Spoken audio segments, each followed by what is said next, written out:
Una de las cosas que vemos con mucha frecuencia es que las parejas vienen en realidad con un desorden, no solamente desde el punto de vista fisiológico, sino también metabólico, hormonal, etc. Y una de las primeras cosas que tratamos de evaluar es el estado metabólico de la paciente. Para nosotros esto es trascendental y cada vez hay más investigaciones que apoyan esto, el estado metabólico de la paciente. Es algo con lo cual incidimos mucho en el consultorio. Las pacientes que llegan a la consulta, el varón con sobrepeso, tratamos de que ese varón en este proceso, porque así de rápido no van a salir embarazadas las pacientes. Uno tiene que tomarse un tiempo adecuado para que se logre de forma adecuada. Uno, porque estas parejas ya vienen con varios años tratando de tener un hijo. Vienen con 2 años, 3 años, 4 años, 7 años, buscando 10 o 15 años, inclusive tratando de tener un hijo, ¿de acuerdo? Y la inversión que van a hacer en relación a tiempo y costes económicos muchas veces no es tan sencilla, no es tan cómodo. Por lo tanto, es importante tener una muy buena evaluación integral, una evaluación holística de todo el problema para poder nosotros brindarle un tratamiento acertado. Por eso que evaluamos de forma tan minuciosa el estado metabólico. Ya se ha demostrado que el varón obeso tiene problemas con el semen, ya se ha demostrado que la mujer obesa tiene problemas con la ovocitación y también con la receptividad endometrial, es decir, con su endometrio. Y ni qué decir de otras patologías concomitantes, ¿no? Mujeres con más cáncer, mujeres con más diabetes, mujeres con más probabilidad de hipertensión, y si se embaraza, mujeres con más probabilidad de hacer preeclampsia, mujeres con más probabilidad de hacer diabetes gestacional, con más óbitos, etcétera, etcétera, etcétera. Es decir, es innumerable. Por eso tratamos en una primera instancia de evaluar el estado metabólico de la paciente. Segundo, la evaluación de la reserva ovárica.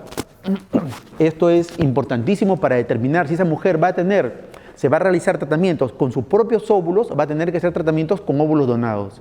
Entonces, aquí también hay mucho estudiado, existen una serie de técnicas que se podrían emplear tratando de que sea con sus propios óvulos. Pero muchas veces eso termina generando altos costes y la mejor opción, ya sea por los altos costos o por la poca probabilidad de embarazo, es que sea de frente mediante ovodonación. Eso es algo que también lo discutimos con la paciente. Puede fácilmente una mujer de 35 años, podemos plantearle la ovodonación de frente. ¿Pero por qué? Si tiene 35 años. Porque la mujer ha tenido 2 cirugías, porque la mujer ha tenido las cirugías por endometriomas, tiene ahora otro endometrioma y su reserva ovárica, cuando uno le pide la hormona antimuleriana, es 0.2, 0.3. Así sea inclusive 0.7, esos ovocitos son ovocitos tóxicos, salen ovocitos de mala calidad, no generan blastocitos. Los blastocitos generan un mal desarrollo en los blastocitos, no generan implantación. Entonces, uno a los 35 años podría plantearle fácilmente a una mujer con endometriosis con 2 o 3 cirugías o basta con una cirugía, la ovodonación. Entonces, esa evaluación de la reserva también es importantísimo para poder determinar si va a ser con sus propios óvulos o va a ser con óvulos donados. La otra gran evaluación es la evaluación de la cavidad uterina y de las trompas uterinas. Esta evaluación es básicamente en mujeres jóvenes. Cuando nosotros tenemos a las pacientes que llegan con 1, 2 o 3 años de no poder tener hijos, la pregunta sería, ¿va a ser mediante tratamiento de baja complejidad? Es decir, hacer que ovocite mediante unas pastillas y que tenga relaciones sexuales y embarace, o va a ser mediante inseminación intrauterina, en la cual hacemos que la mujer ovule y coincidimos la ovulación con una muestra de semen en la cavidad uterina. ¿O es que va a ser mediante una fertilización in vitro?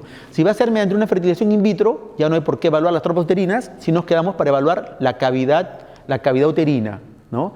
Y aquí es importante porque existen una gran cantidad de factores que nos van a hacer también predecir de antemano si va a ser mediante fertilización in vitro o mediante técnica de baja complejidad. Por ejemplo, la edad. Si una mujer tiene 38 años, es decir, más de 36 años, la probabilidad de que se embarace mediante inseminación intrauterina teniendo las trompas normales es del 8% o menos. Si una mujer tiene endometriosis, más aún si ha sido operada o tú le encuentras un endometrioma y así tenga 30 años, la probabilidad de embarazo es menos del 10%. Entonces son pocas las probabilidades de embarazo. En las mejores condiciones, las mujeres o las parejas tienen una muy buena chance de embarazo cuando el varón no tiene ningún problema en el semen, cuando la mujer no tiene endometriosis, está por debajo de 35 años y aparentemente no tiene nada, es decir, las entre comillas, infertilidad de causa no explicada. Cuando una mujer tiene infertilidad de causa no explicada, las inseminaciones intrauterinas llegan a tener una tasa de embarazo de aproximadamente entre 15 y 18%. Es decir, que la tasa de embarazo por inseminación no es muy buena, ¿no? Incluso actualmente ya hay estudios en los cuales si una paciente joven, varón sin ningún problema, mujer sin ningún problema, tiene, es decir, está dentro de lo que catalogamos como infertilidad de causa no explicada, pero tiene más de 2 o 3 años sin embarazarse, es decir, una infertilidad a larga data, la fertilización in vitro genera casi 3 veces más probabilidad de embarazo en relación a inseminación intrauterina. Entonces, muchas pacientes también, cuando uno les explica y le dice, bueno, aparentemente no tienes nada. Ok, pero ¿por qué no me embarazo? Porque existe algo que todavía no conocemos o que no hemos ahondado en los estudios, porque tampoco es que esté plenamente estandarizado evaluar. Por ejemplo, yo sospecho que una mujer tiene endometriosis, pero ya viene por infertilidad, ya no sería hacer la laparoscopía. Obviamente porque el tratamiento puede ser por inseminación o puede ser por fertilización in vitro y de ahí habrá que ver cuánto tiempo tiene de infertilidad para ver si es que se va a alta complejidad o se queda en baja complejidad. Entonces, esta decisión también es muy importante, ¿ya? La evaluación del factor masculino también es importante. Más aún porque cada vez vemos que existen mayores índices de infertilidad por el varón. Existen una serie de hipótesis en relación a cómo es que el varón está bajando la calidad en estos últimos 50 años cada vez más. Se presume que por exceso de trabajo, se presume que por hábitos tóxicos, tabaco, manipulación de químicos como insecticidas, los que manejan los tóner y otros compuestos orgánicos que podrían generar una alteración, además de la dieta, además del sedentarismo, además del sobrepeso, la obesidad, etc. Bien. En la mujer ya existe del año 2015 una publicación en Fertility and Sterility de cómo es que la obesidad genera problemas en la reproducción de la mujer, para que tengan una idea. Por eso es que a las pacientes cuando llegan a reproducción, lo primero que le decimos, y es más, tenemos hasta una dieta ahí, y nosotros tratamos de ser bastante reiterativos en esto, ¿no? Que es importantísimo que haga la dieta de forma adecuada, que es importantísimo que haga deportes para que baje su índice de masa corporal.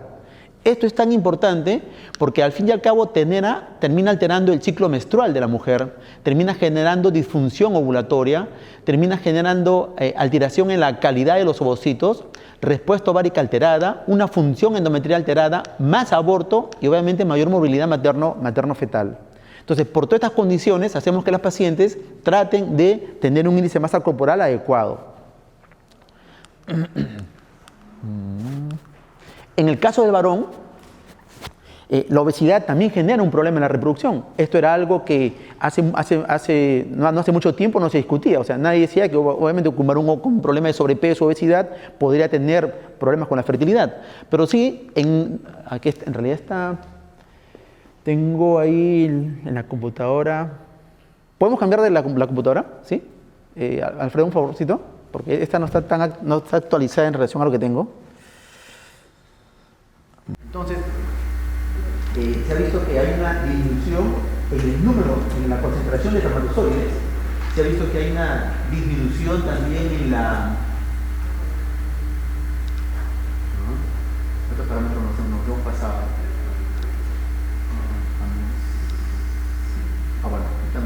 Se ha visto que hay una disminución en la movilidad de los espermatozoides. Se ha visto también que hay un aumento de la fragmentación espermática del ADN. Se ha visto que hay que perjudica el desarrollo ablastocisto de los ovocitos. Se ha visto que disminuye también la tasa de embarazos y que incrementa el número de abortos. Entonces, esto es importante porque casi siempre se atribuye que el problema lo tiene la mujer. Y en realidad no es así. El problema lo tienen ambos o el problema puede ser que solamente lo tenga el varón. Actualmente ya las parejas que vienen a reproducción deberían, por lo menos, o el varón, deberíamos solicitarle y tener a la mano siempre el espermatograma y la fragmentación espermática. ¿Por qué es importante la fragmentación espermática? Porque también ya hay muchos estudios que demuestran cómo es que un varón con un espermatograma aparentemente normal o levemente alterado, si no se le hace otro examen y obviamente la mujer no tiene ningún otro problema, una la somete a hacer inseminaciones intrauterinas con una fragmentación alta, porque no lo sabemos, no le hemos solicitado, las probabilidades de embarazo son por debajo del 5%. Hay algunos estudios que dicen que la probabilidad de que la mujer embarace con inseminación intrauterina, teniendo un espermatograma mínimamente alterado, pero con una fragmentación alta, solamente el 1% de ellas se embarazaría. Por lo tanto, lo único que haríamos es hacer que la mujer gaste tiempo, gaste recursos mes a mes con casi nada de probabilidad de embarazo. Por eso que es que cuando uno evalúa una pareja infértil, además de haberla evaluado el estado metabólico, además de haber evaluado la reserva ovárica, además de haber evaluado la cavidad uterina o las trompas, si es joven, hay que evaluar al varón y hay que solicitarle el espermatograma y el test de fragmentación espermática, ¿de acuerdo? Porque cuando la fragmentación está alta, va a perjudicar que esos ovocitos generen buenos blastocistos, va a disminuir la probabilidad de embarazo cuando hagamos transferencias embrionarias o cuando hagamos inseminaciones intrauterinas y vamos a incrementar la tasa de aborto sin saberlo. La evaluación del estado metabólico del paciente es algo que está en discusión. Hay muchas cosas que todavía están ahorita sobre el tapete. No hay una estandarización y no hay una publicación con metaanálisis fuerte que de cierto modo nos digan cómo manejarnos. El TSH hasta hace poco tiempo se refería como una condición que disminuía la probabilidad de embarazo de las mujeres o inclusive aumentaba la probabilidad de abortos. Normalmente le seguimos pidiendo TSH a las pacientes y tratamos de que esté por debajo de 2.5. Sin embargo, los estudios refieren que hasta 5 unidades podríamos tratar y que eso no podría generar, y que eso, digamos que de cierto modo, que por valores entre 2.5 y 5 no generarían problemas con la reproducción. Eso es algo que también, ahora vamos a hacer una publicación creo que de este año, que pide a gritos que por favor se hagan mucho más estudios tratando de ver de cuánto debe ser el valor del TSH. El TSH es una hormona que se produce en la hipófisis tratando de solicitarle a la glándula tiroides más hormonas cuando obviamente está pobre, ¿no? Entonces, ¿por qué es importante esto? Porque la tiroides genera hormonas tiroideas que dinamizan el metabolismo celular y hay receptores de hormonas tiroideas tanto en las células de la glandulazo del ovocito como en las células endometriales, en el epitelio endometrial. Por lo tanto, la hormona tiroidea sí está comprometida dentro de la reproducción. Tal es así que ya yéndonos al extremo, es decir, en mujeres hipotiroideas está plenamente demostrado y en las hipertiroideas también que existen más aborto y menos probabilidad de embarazo, ¿no? Sin embargo, si una mujer ya viene no embarazándose, no vamos a esperar que ocurra este extremo, o sea, que esté hipotiroidea para recién tratarla. Eso está en discusión. Yo pienso que todavía deberíamos mantener 2.5 hasta que obviamente hayan trabajos mucho más concluyentes sobre eso. Dime.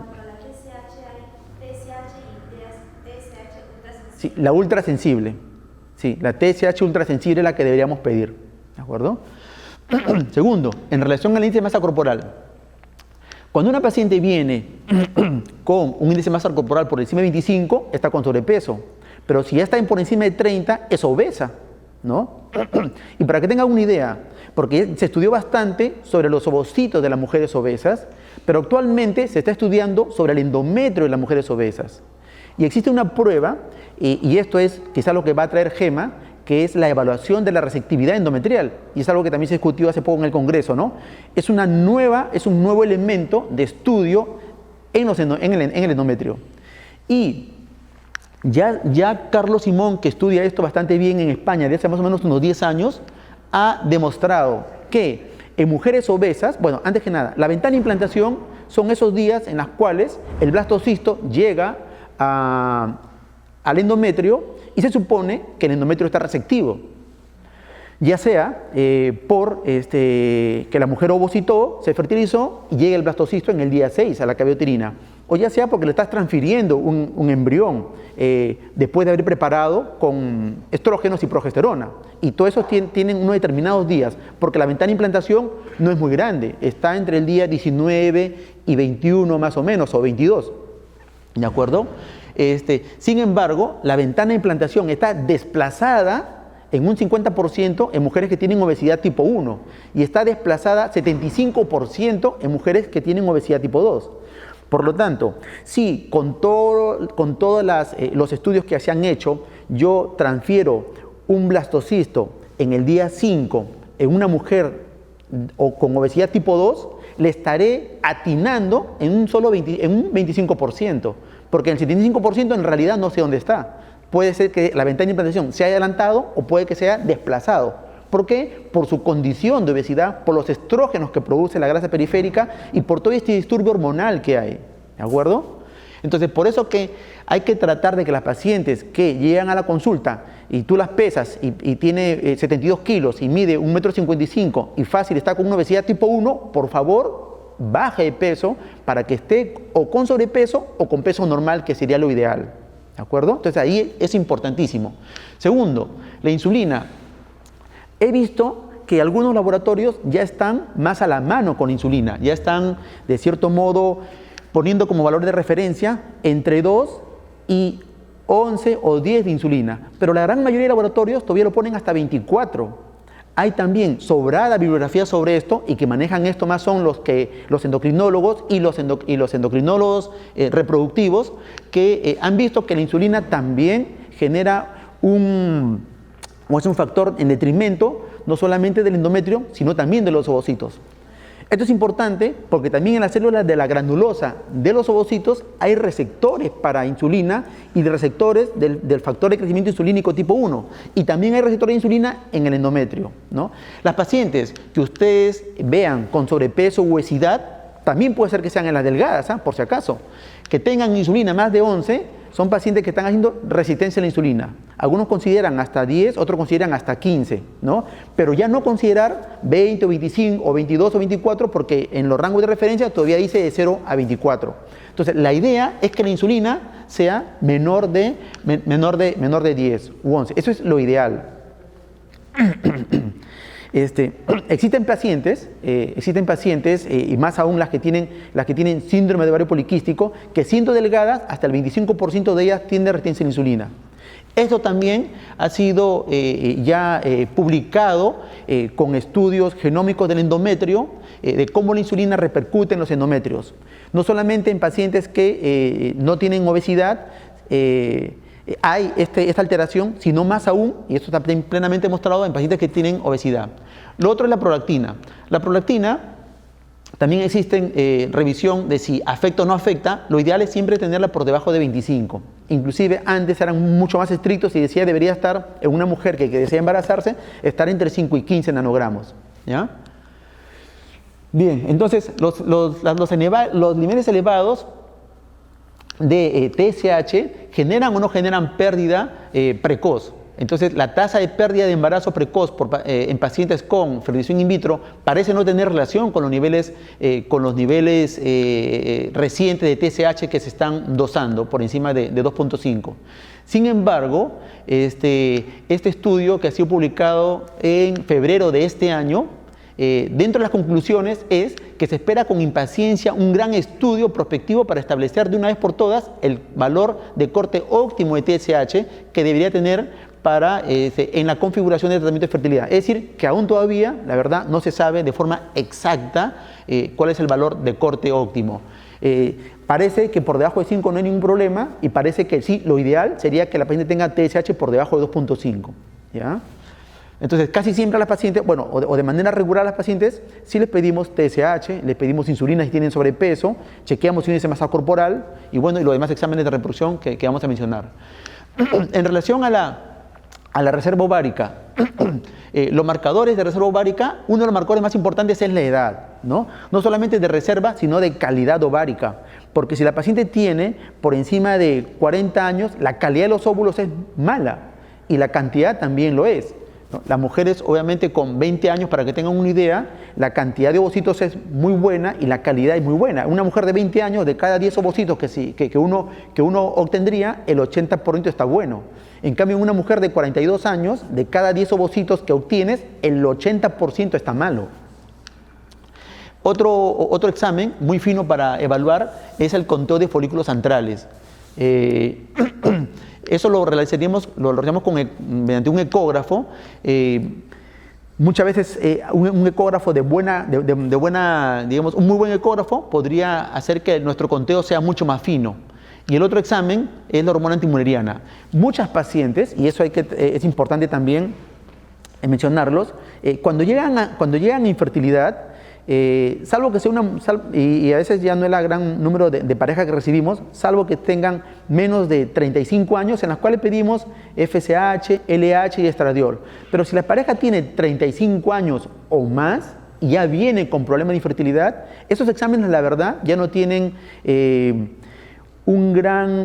ya no generan una discriminación muy fina, son muy burdos. Uno podría recibir una mujer de 37 años, por ejemplo, con un FSH normal, por debajo de 10, con un estradiol normal, es decir, por debajo de 65, 75, pero le haces un conteo de folículos antrales y quizás encuentras 4 o 5 folículos, le haces un examen de hormona antimuleriana y seguramente la vas a encontrar baja, 0.8, 0.7, ¿no? Entonces, si la mujer tiene desde el punto de vista reproductivo, es joven, es decir, tiene 30 años, muchas veces el examen, y menstrua todos los meses, no hay necesidad a veces ni hacerle perfil hormonal. Le das un conteo de folículos antrales, si le encuentras que tienes 5 folículos en un lado, 8 en el otro lado, la mujer tiene una muy buena reserva ovárica y seguro que ovula, y seguro que sus análisis bioquímicos de FSH, LH y estradiol van a estar normales, y seguro que también la hormona antimuleriana va a estar normal, ¿ya? Si tienes una dama de 42 años y le haces un conteo de folículos antrales y le encuentras 2 en un ovocito, 1 en el otro ovocito, seguro que su antimuleriana va a salir 0.2, 0.3, ¿no? Entonces, los análisis, de verdad que la ecografía ayuda muchísimo, y la edad. Por eso que en muchos estudios, la edad y la ecografía basta y sobra, ¿no? Porque lo otro es una cosa bastante más secundaria para ver si responde o no responde. Pero si una mujer tiene de 42 años con 3 folículos, es muy poco probable que su antimuleriana sea alta, y lo más probable es que te responda eso, nada más, poco, ¿de acuerdo? Bien, y esto es el gráfico de pérdida de la fertilidad en relación al tiempo. Las mujeres, conforme avanzan la edad, la máxima fertilidad de la mujer en relación a la calidad de ovocitos y cantidad de ovocitos está entre alrededor de los 22 a 26 años. Después de los 34 años, la calidad y la cantidad comienza a disminuir. Y disminuye mucho a partir de los 38 años. Obviamente, alrededor de los 42, 44 años, prácticamente estas pacientes van a ovodonación. La tasa de abortos también comienza a aumentar por encima de los 36, 38 años. Por eso que es que esta etapa entre los 35 y 38 años es una etapa crucial, donde tú tienes que decidir si vas a estar dando tratamientos con inseminaciones intrauterinas con pocas probabilidades de embarazo, o si vas a rápidamente hacerle un tratamiento con fertilización in vitro, tratando de que ese embarazo sea con sus propios óvulos. Porque si pierde mucho tiempo, se embarazará con óvulos donados. Es diferente si obviamente la mujer tiene por debajo de 35 años, si tiene 32 años, si tiene 30 años, seguro que hay chances, y eso también está en discusión actualmente, de hacerles inseminaciones intrauterinas. Porque y esto es un ejemplo que a veces ocurre, y que me pasó, por ejemplo, en la maternidad Lima. La paciente tenía 32 años y tenía como 5 años tratando de tener un hijo. Y tenía todo aparentemente normal. Y en esa condición, una opción era hacer la inseminación intrauterina. Aparentemente no tenía nada, el varón estaba normal, la mujer normal, cavidad uterina normal, no tenía miomas, no tenía pólipos, no tenía endometriomas, todo normal, ¿no? Sí tenía 4 o 5 años sin poder embarazarse. Entonces le explicamos que como todo estaba normal, entonces una muy buena opción era hacerle inseminaciones intrauterinas. Pero ¿cuál es esa buena opción? ¿No? ¿Qué porcentaje hay de probabilidad de embarazo? Entre un 15 y 18% como mucho. Y a estas alturas todo el mundo busca eficiencia. Y hay otra opción, bueno, la fertilización in vitro es una opción también para ti. ¿Está contraindicado? No, no está contraindicado. ¿Qué probabilidades hay de embarazo? Por la edad, fácil, 35-40%. Y entonces yo me voy de un 18% a un 40%, es decir, 2 veces más, ¿no? Y muchas pacientes pasan, obviamente, a la fertilización in vitro. Sin embargo, como estamos en una institución estatal y tenemos varias pacientes por hacer in vitro, ella tendría que entrar como en la cola. Y es algo que ocurre en España también, que las pacientes esperan 1 o 2 años para un in vitro, ¿no? Por eso que es que en las clínicas particulares muchas veces los tratamientos de baja complejidad pasan a un segundo plano, porque son poco eficientes. Obviamente, si hay medios económicos, la probabilidad de embarazo es mucho más alta con una fertilización in vitro. ¿De acuerdo? Bien. Entonces, para tener una idea, este es un estudio que se realizó en mujeres que no tenían ningún componente masculino, y se le hizo fertilizaciones in vitro a mujeres de menos de 35 años y se le hizo una biopsia a sus embriones entre los 35 y 40 años también y más de los 40 años, ¿no? Y cuando tenían menos de 35 años, o a los 35 años, el 50% de los embriones era cromosómicamente anormal. Entre los 35 y 40 años, el 60% de los embriones estaban anormal. Y por encima de 40 años, el 80% de los embriones estaban anormal. Por eso que cuando tienes una paciente que tiene 42 años, y tenemos muchas de ellas que llegan con tratamientos anteriores, en la que dice, a los 42 años tuve 2 embriones y no me embaracé, ¿no? Tuve 4 embriones y no me embaracé. Bueno, es que para que te embaraces y para encontrar 2 embriones buenos, tendrías que haber tenido 10 embriones. Y de esos 10, seguramente 2 estaban buenos, ¿no? Entonces, ahora, ¿cómo es que puedo evitarme ese tiempo? Una muy buena opción es obviamente hacer diagnóstico genético preimplantacional, y con eso, si tengo 6 embriones y obviamente solamente uno está bueno, entonces me quedo con ese uno nada más que está bueno, y lo demás obviamente no están por transferir. O como que me ha ocurrido hace poco también en una paciente que se había hecho varias inseminaciones y también no había embarazado y tenía dolor con la menstruación, teníamos sospecha de endometriosis y se realiza, había tenido inclusive 2 pérdidas, entonces le decimos, ok, la fertilización in vitro, si bien es cierto, es una opción, pero yo no sé si te vas a embarazar solamente con la fertilización in vitro. En este caso conviene evaluar los embriones. Ella tenía como que 35 años y su esposo tenía como que 35 también. Se hicieron la aspiración de los ovocitos. A esa edad en realidad la aspiramos como 14 y llegó a tener 6 embriones. Y los 6 embriones, todos arrojaron, cuando le hicimos el diagnóstico genético preimplantacional, anormales, ¿no? Entonces, en ella la sospecha es alta que tenga endometriosis y que todos esos ovocitos hayan sido ovocitos tóxicos, ovocitos que no generaron un buen desarrollo endometrial, y tenemos ahorita una dama con 35 años con 6 embriones y ninguno de ellos, obviamente, para transferir, porque todos están cromosómicamente anormales. Y ahí se plantean una serie de teorías. Dentro de ellas está la que, ok, si tienes endometriosis, hubo en algún momento tratamientos con agonistas de GnRH para congelar los ovarios y luego hacer la fertilización in vitro porque generaba mejores embriones. La verdad, después, yo particularmente lo utilicé en varias ocasiones, nunca hubo resultados. Actualmente, y también me ha ido bien con eso, dienogés, le das dienogés a la paciente, pone los ovarios, congela los ovarios, como decimos, como unos 3 o 4 meses, y el efecto tóxico de la endometriosis parece que disminuye en estas condiciones y pueden ellas tener mejores calidad de ovocitos. Muy bien, la evaluación de la cavidad uterina y las trompas. La cavidad uterina es vital, ¿no? Generalmente, ya sea que hagas baja complejidad o alta complejidad. En relación a las trompas, son importantes si vas a hacer baja complejidad. Y nuevamente, si uno va a hacer baja complejidad, hay que tratar de tener un buen grupo etario para poder hacerlo, ¿no? Con ecografía, uno podría advertirnos de alguna patología tubárica, miometrial, endometrial, peritoneal. Cuando le hacemos una histerosonografía, si es que hay dudas de la integridad de la cavidad uterina, cuando hay dudas, cuando la mujer ha tenido 1 legrado, 2 legrados, hay dudas, a lo mejor tiene sinequia, si no puedes verla por ecografía convencional, cuando hay sospecha de miomas que distorsionan la línea endometrial, cuando hay sospecha de pólipos endometriales, etc., ¿no? Y entonces esta es la imagen de una histerosonografía. En la histerosalpingografía, la sensibilidad por este examen es de alrededor del 93%, la especificidad alrededor del 90%. Es un examen que es importante que sea muy bien realizado. Y aquí en Lima, la verdad que hay un sitio donde lo hacen de forma espectacularmente bien, solo que es caro, cuesta casi 1000 soles la histerosalpingografía, pero lo hacen bien, lo hacen en Brasini. ¿Por qué es importante? Porque no puedes trabajar con datos dudosos, ¿no? Que una trompa está buena. Si una trompa está buena, y la verdad la mujer tiene como que 34 años, va a ir a fertilización in vitro. Pero si las dos trompas están buenas, la probabilidad de chance, si va a inseminación intrauterina, es más probable o sea, las chances no se reducen tanto, mejor dicho, ¿no? Y entonces, este es un examen de histerosalpingografía, ¿no? Donde se nota bien el útero, las trompas, un poco el líquido. Pero mira esta histerosalpingografía.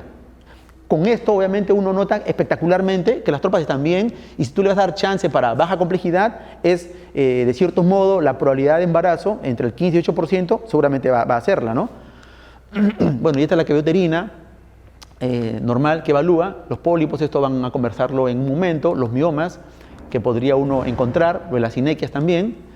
Y luego viene una evaluación, porque puede ser que todo esté bien, y sin embargo la mujer igual no embaraza, o porque ya sea con baja complejidad y más aún con alta, ¿no? Y es que existen obviamente una nueva ciencia con las cuales estamos avanzando, y de ahí es que se ha agarrado también el que sean tan eficientes los tratamientos de alta complejidad, porque estas ciencias, ya sea la genómica, transcriptómica, proteómica, metabolómica, secretómica, epigenómica, etcétera, han hecho que tengamos embriones muy buenos para transferir, y que las probabilidades de embarazo sean muy buenas también. Sin embargo, a pesar de todos los exámenes que se haga al embrión, existe, o cuando uno transfiere un embrión euploide, las probabilidades de embarazo son alrededor entre el 55 y 75%. Entonces queda un grupo de pacientes que igual terminan por no embarazar, por mejor endometrio, por mejor embrión que tengan. Y es que obviamente uno de los obstáculos termina siendo un endometrio aparentemente normal. Y es ahí donde se está reenfocando los estudios para poder terminar, de cierto modo, transfiriendo un embrión euploide en un endometrio que lo puede recibir, y no un endometrio desplazado en su receptividad. Por ejemplo, en mujeres obesas, como hemos mencionado, 50% en obesidad tipo 1 y 75% desplazada en la ventana de implantación en obesidad tipo 2. Entonces, esa sería una última, o están ahí enfocados los estudios tratando obviamente de dejar un embrión euploide en un endometrio que sea receptivo en ese momento. Bueno, esto solamente para mencionar un poquito algo que habíamos comentado, que actualmente existen metaanálisis y existen muchos estudios que apoyan que los pacientes que vienen a reproducción, más aún si se van a hacer un tratamiento de reproducción, tengan no solamente el espermatograma, sino tengan una evaluación de fragmentación espermática, porque las tasas o el desarrollo embrionario, las tasas de embarazo son mucho mejores cuando la fragmentación está baja y cuando los espermatogramas están normales, ¿no? Tal es así que, por ejemplo, si la fragmentación está alta, y no ha mejorado con los antioxidantes o con la evaluación y tratamiento andrológico, y sigue alta la fragmentación, una opción sea hacer el tratamiento con espermatozoides, no de eyaculado, sino de testículo, y hay mejores tasas de embarazo en esta condición. Por eso que es importante esto, o sea, no solamente es la mujer, sino le explicamos a la pareja que el varón cumple un rol importante, y cuando su fragmentación está alta y persiste alta a pesar de todo tipo de tratamiento, que él tiene que hacer el sacrificio de ir al laboratorio a que le hagan una aspiración de espermatozoides, porque los espermatozoides tendrían una mejor calidad y generarían mejores embriones y mejor probabilidad de embarazo. ¿De acuerdo? Bueno, eso es todo lo que quería comentarles. Estamos retrasados en el tiempo, ¿es cierto? Dime. En cuanto al estudio de la fragmentación espermática, ¿Ya? ¿están haciendo también ahí en la maternidad? No, en la maternidad no hacemos fragmentación. Bueno, hay varias clínicas que lo realizan, lo realiza Concebir, lo realiza New Vida, lo realiza Fertilab, lo realiza ahí Víctor en la Ricardo Palma. Sí, requiere un microscopios, obviamente, hay varias técnicas. Requiere primero que el biólogo sepa la técnica, ¿no? El del túnel es el más compleja, pero también hay dispersión de cromatina, etc. O sea, hay varias técnicas y no lo realizan los biólogos actualmente en la maternidad. Pero sí es importante solicitarlo. O sea, si ya tienes una pareja con problemas de fertilidad, es importante que lo solicites. Si es que por A o B el varón tiene alguna comorbilidad, es importantísimo. Por ejemplo, está obeso, es hipertenso, ha tenido inseminaciones intrauterinas, 2 o 3 y no embarazado, necesariamente, es fundamental. ¿De acuerdo? ¿Alguna otra pregunta? Doctor, una consulta. Con respecto a la edad del varón, ¿Ya? hay algunos estudios y la otra Sí. acerca de cuál es su posición con respecto al uso de la electroscopía como Ya está. base para Bien, el estudio de entonces, así como se ha definido ya que digamos que la edad reproductiva en la mujer, el punto de quiebre es 38 años, obviamente algunos consideran que es 36 inclusive, y hay bastantes estudios que apoyan eso, en relación al varón es 45 años, y hay enfermedades ligadas netamente al varón. Entonces, el varón cuando tiene 50 años le decimos que existen también enfermedades, no solamente la mujer tiene 39 años y problema de síndrome de Down por la mujer, sino que por el lado del varón también, autismo y otras enfermedades más, ¿no? Síndrome de Nihan, etc. Y en relación a la histeroscopía, bueno, hay muchos estudios que han demostrado que no se debe hacer histeroscopía a todo el mundo. La forma que en realidad yo me ayudo antes de transferir, si es que la paciente trae una histeroespingografía porque por A o B se hizo y todo está normal y nunca se hizo un legrado, a buena hora, basta y sobra con eso porque tienes un útero triangular, etcétera, ¿no? Y nadie lo ha tocado. Si por A o B tenemos alguna duda, porque alguna cinequia, algún pólipo, etcétera, histerosonografía, ¿no? Y solo histerosonografía. Y con eso le hacemos transferencia a todo el mundo, ¿no? Puede que por ahí un par de pacientes no se han embarazado de todo el mundo que he tratado y necesita ERA, es otra historia, ¿no? Pero ahí histeroscopía todas, no. ¿De acuerdo?